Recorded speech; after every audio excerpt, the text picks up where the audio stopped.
All right. So good. Let's make some lunch for mommy.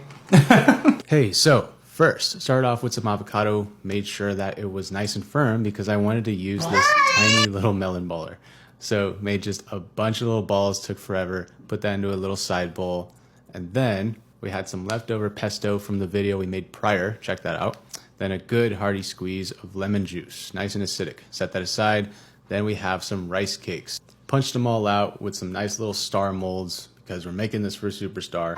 Once we got our little stars, fry them off in canola oil at around 350, golden brown, toss it with togarashi, a little bit of kosher salt, and there we go, we got little stars. Now next, some strawberry. I just did a nice little julienne on that, set that aside, and then I have some hamachi tuna, brush that with a little soy, then put it all together. There we go, we got the bento, finished with flake salt and tequila. Then of course I had to write a little note, there is lunch for Jessica.